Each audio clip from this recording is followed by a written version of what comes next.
சீடமுருக்கு அவல் பொறி அஞ்சரப்பெட்டு. அம்மா கைமணம் நேயர்களுக்கு கீதா மாமியின் பணிவான வணக்கம்.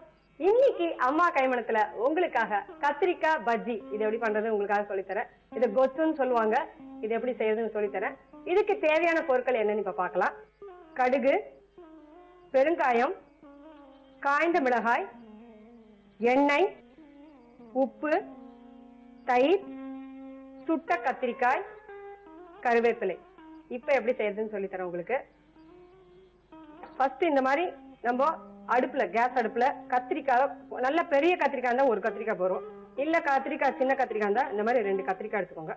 இந்த மாதிரி நல்லா காயணும், நல்லா சுட வைக்கணும். நல்லா அந்த தோலெல்லாம் பாத்தீங்கன்னா இந்த மாதிரி ஆகணும். இந்த மாதிரி ஆனதுக்கு அப்புறம் நம்ம எடுத்து தனித்தனியா இந்த தோலெல்லாம் எடுக்கணும். இப்போ தோலெல்லாம் எடுக்கிறேன்.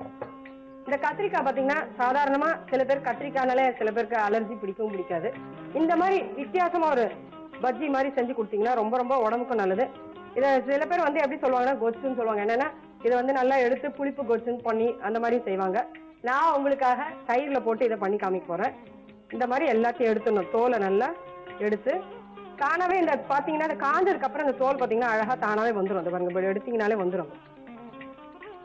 இந்த கத்திரிக்காய் அந்த மாதிரி சுடுறதுனால நம்ம வந்து பாத்தீங்கன்னா இந்த தயிர்ல போட்டு நம்ம பிசையும் போது நல்லா பிசைஞ்சிட்டு போடும்போது ரொம்ப ரொம்ப வாசனையா இருக்கும். அந்த கத்திரிக்காயோட வாசனைக்கே நமக்கு சாப்பிடணும்னு பிடிக்கும். அவ்வளவு நல்ல வாசனை இருக்கும். கத்திரிக்காய் பிடிக்காதுன்னு சொல்றவங்க கூட இந்த கத்திரிக்காய் பஜ்ஜி பண்ணி கொடுத்தீங்கன்னா ரொம்ப ரொம்ப டேஸ்டாவும் இருக்கும். சாப்பிட்றதுக்கும் ரொம்ப விரும்பி சாப்பிடுவாங்க. இப்ப இந்த மாதிரி எடுத்துருங்க. பாருங்க இந்த மாதிரி எடுத்த உடனே நான் இதை ஒரு பவுல் எடுத்து வச்சுக்கிறேன். அதே மாதிரி இந்த கத்திரிக்காயும் நல்லா தோலை நல்லா எடுத்துருங்க. பாருங்க எடுக்கும் போதே வருது பாருங்க நல்லா.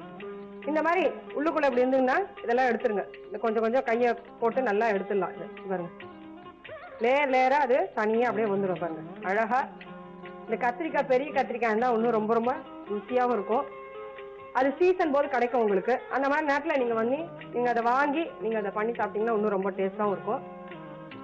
கொஞ்சம் அந்த மேல அந்த கருப்பா இருக்கும் பரவாயில்ல, கொஞ்சம் அந்த இது இருந்தா பரவாயில்ல, அதனால ஒன்றும் தப்பு இல்லை. இப்ப பாருங்க நல்லா எடுத்துட்டோம். இப்போ பாருங்க வாசனை பாத்தீங்கன்னா ரொம்ப ரொம்ப நல்லா தெரியுது அதனோட வாசனை. இப்ப நம்ம தோலெல்லாம் நல்லா எடுத்தாச்சு. யூஸ்வலா பாத்தீங்கன்னா நம்ம வந்து இதை பஜ்ஜின்னு தான் சொல்லுவாங்க. நான் இதை நல்லா இப்போ பாருங்க இந்த மாதிரி தோல் எடுத்ததுக்கு அப்புறம் நல்லா இதை பிசைஞ்சிக்கோங்க. கத்திரிக்காய் ஃபுல்லா எல்லாத்தையும் நல்லா இந்த மாதிரி பிசைஞ்சிட்டீங்கன்னா இப்போ இதுல கொஞ்சம் இதுக்கு உப்பு கொஞ்சமா நம்ம இதுக்கு எவ்வளவு தேவையோ அதுக்கேற்ற மாதிரி நானே இப்போ உப்பு போட்டுருக்கேன். உப்பையும் போட்டு நல்லா பிசைஞ்சுக்கோங்க. இதை நீங்களும் உங்க வீட்டுல செஞ்சு பாருங்க. ஏன்னா ஒரு வித்தியாசமான ஒரு கத்திரிக்காய் பஜ்ஜி இது. இப்ப இந்த மாதிரி நல்லா இதை பிசைஞ்சு எடுத்துடணும். இதுல தயிர் வச்சிருக்கேன். இந்த தயிரையும் அதோட மிக்ஸ் பண்ணிக்கலாம். நம்ம இப்போ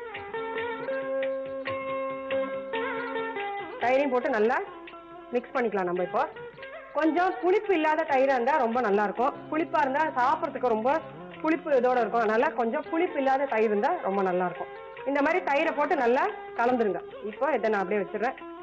இப்போ நான் ஸ்டவ் ஆன் பண்ணிக்கிறேன். கொஞ்சம் வானலி போட்டிருக்கேன். வானலி கொஞ்சம் சுடட்டும். நல்லா சுட்ட உடனே கொஞ்சமா இப்போ இது திருமாறத்துக்கு மட்டும்தான் நான் இப்போ இந்த எண்ணெய், அதனால 1 ஸ்பூன் போடுறதுக்கு கொஞ்சமா கடுகு. கடுகு நல்லா பொரிஞ்ச உடனே இதுக்கு பெருங்காயம் கொஞ்சமா. இதுக்கு 1 மிளகா போறோம். ஏன்னா நம்ம திருமாறத்துக்கு மட்டும்தான், அதனால 1 மிளகா போறோம் இதுக்கு.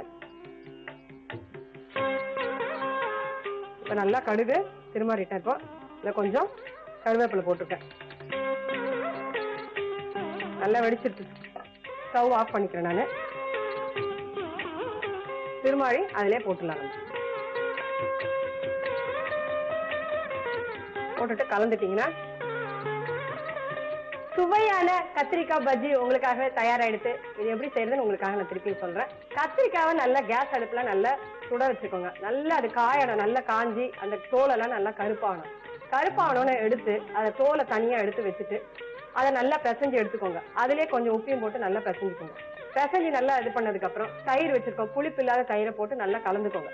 அதை தனியா எடுத்து வச்சோடனே அடுப்பை ஆன் பண்ணி நம்ம வானலை போட்டு வானலையில 1 ஸ்பூன் எண்ணெய் விட்டு கடுகு, பெருங்காயம், மிளகா, கருவேப்பிலை எல்லாம் போட்டு திருமாறி அந்த கத்திரிக்காய் கோசிலே போட்டீங்கன்னா சுவையான கத்திரிக்காய் பஜ்ஜி உங்களுக்காகவே தயாராயிடுச்சு.